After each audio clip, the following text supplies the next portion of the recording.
ain't got no boundaries to hold me back. Boundaries is what I lack. Howdy, folks, and welcome to the Conflation Station. Hop on board the next train out, and let's take a ride to a place where anything's possible. Hello and welcome to the Conflation Station. My name is Hugo Yorway and I'll be your tour guide for today's podcast, including political commentary, conspiracy theories, and some cool music from the Electric Glove Orchestra. At the Conflation Station, our team of creative writers and novice journalists combine elements of irony, satire, and pure absurdity to create insightful political commentary and homespun conflated conspiracy theories taken from today's news headlines. In our first segment of the show, known as the 14th Circuit, or what I like to call the Court of Public Opinion, renowned raconteur, the Reverend Rusty Stubblefield, shares his unfiltered and unhinged views about America's constitutional crisis. His topic this week, how we choose our elected officials. Rusty, the microphone is all yours. Well, thank you, Hugo. If you remember, and sometimes I have difficulty remembering things because there's so much stuff I like to forget.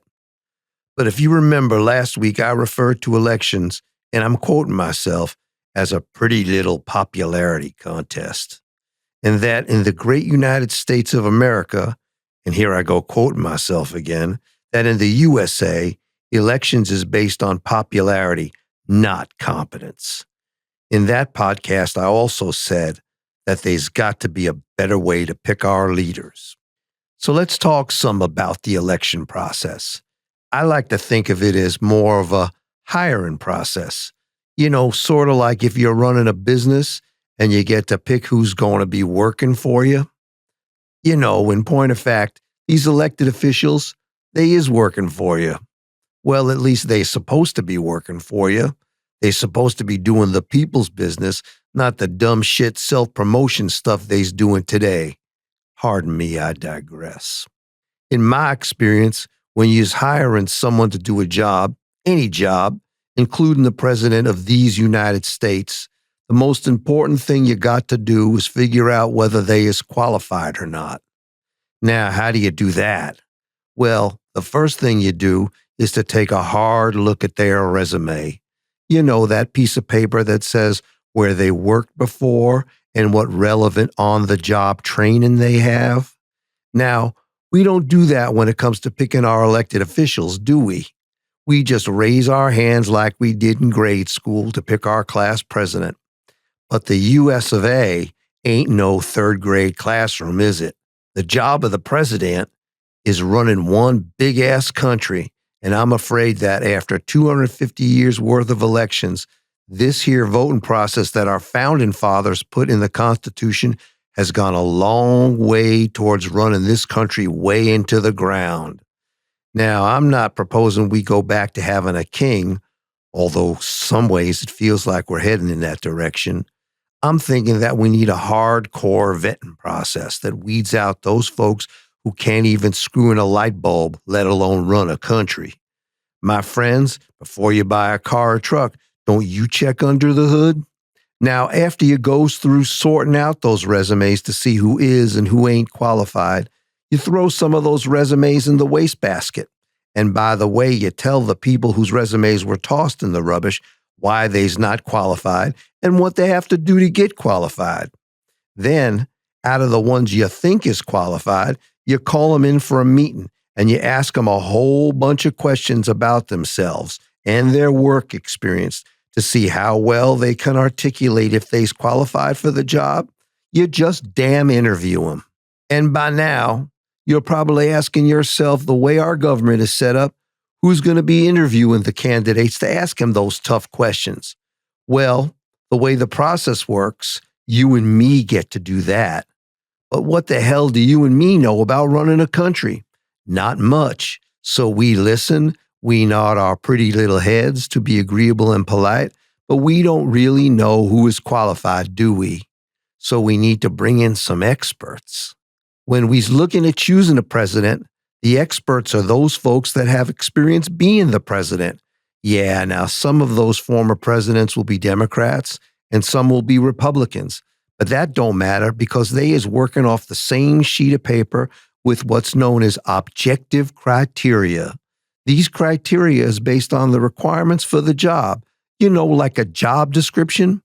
Based on their own experiences, this group of former presidents gets to assess each candidate's qualifications and renders a judgment on who is and who ain't qualified.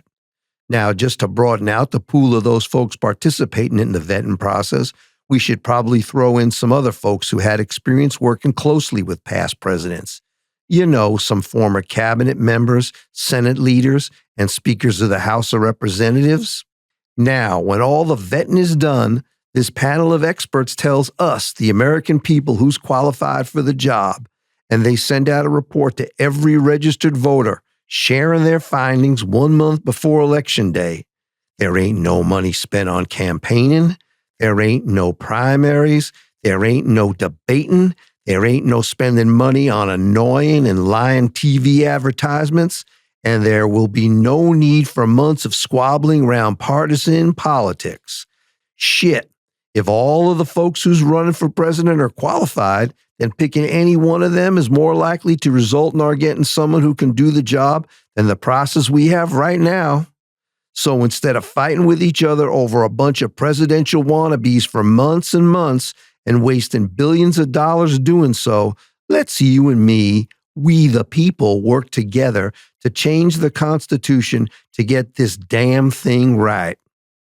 Thank y'all for listening. Rusty Stubblefield is an unemployed certified auto mechanic and deacon at the Church of Our Lady of Original Sin. And now it's time for a brief musical interlude performed by the one and only Electric Love Orchestra.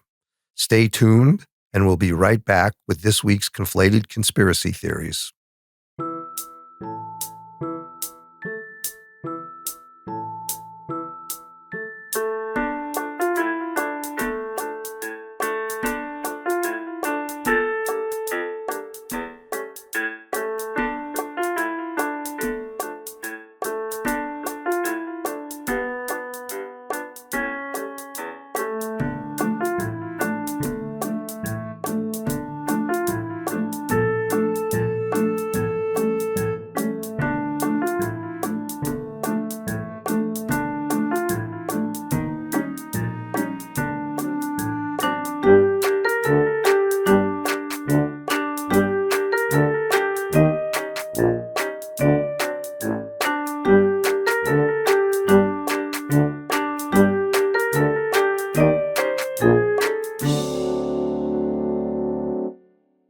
And we're back.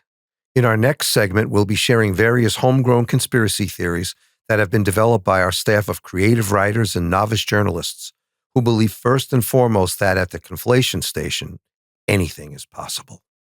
We invite you, our listeners, to share your own homegrown conspiracy theories by sending an email to bearberrypathmusic, one word, @gmail.com. That's bearberrypathmusic, one word, @gmail.com. And place the words conspiracy theory in the subject line. In today's episode, we'll be turning our attention to conflated conspiracy theories that focus on the past and the present. Today's top story concerns a trade dispute of epic proportions. According to our novice reporting staff, we have learned that scientists in China have genetically engineered Jurassic Park-sized dinosaurs for the purpose of frightening people out of their homes and driving them into the streets to create panic and pandemonium during China's frequent civil uprisings. Our sources have learned that by exposing dinosaur DNA to radioactive rare earth minerals obtained from the Ukraine, Chinese scientists, through a process known as DNA augmentation, were able to grow dinosaur DNA to create real-life dinosaurs that are more than 40 feet in height and 60 feet in length. Ukrainian officials deny that such radioactive rare earth minerals are found in the country, but stated that if such radioactive rare earth minerals did exist, they would under no circumstances share these materials with the Chinese government because they already have an exclusive deal with Iran. President Trump ordered Director of ICE Tom Homan to contact Chinese officials to verify the existence of said dinosaurs. According to Trump, he wanted ICE officials to obtain a stockpile of the dinosaurs so that they could be used to drive illegal aliens from their homes and into the streets in U.S. sanctuary cities. Homan said that once illegals take to the streets, we'll round them up and deport them to El Salvador. President Xi of China kiboshed the dinosaur deal, stating that China will not ship any dinosaurs or toys to the United States until President Trump lifts the ridiculous 145% tariff he placed on Chinese goods. Homan replied that, assuming we can still get to a deal on dinosaurs with China, we're going to have to modify our original order because the U.S. can only afford 2 dinosaurs rather than the 30 originally ordered.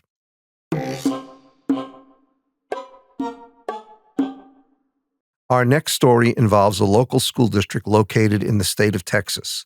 This week we learned that several school districts in Texas were allowing children who identified as cats to use litter boxes instead of the school's toilets.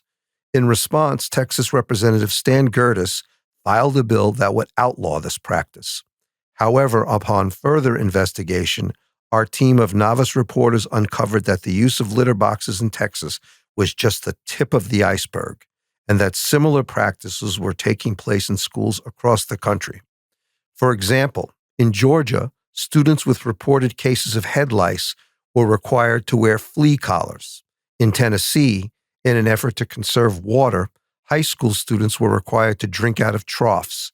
And in Kentucky, in an effort to save money on disposable plastic silverware, cafeteria workers have been serving school lunch by having students use feed bags rather than traditional plastic trays. One Kentucky school food service director told us that since these kids come to the cafeteria as hungry as a horse, they might as well be fed like one.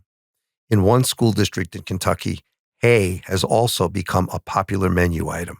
When asked about these bizarre practices, Secretary of Education Linda McMahon said that the more we treat children like animals, the healthier their dietary choices will become. McMahon said, and I quote, "It is the Department of Education's goal to replace high-calorie, heavily processed sugar-infused food products with natural and wholesome food staples found on the family farm." When our reporters reached out to the chairman of the Food and Drug Administration for a comment, they learned that the position had been cut. In an unrelated story, President Trump announced that if a full-scale war between India and Pakistan is inevitable, he would like to broadcast it on pay-per-view television as a tag team wrestling match that also includes Russia and Ukraine. Well, we've reached our destination. We'll be back next week to pick you up for yet another journey to and from the Conflation Station.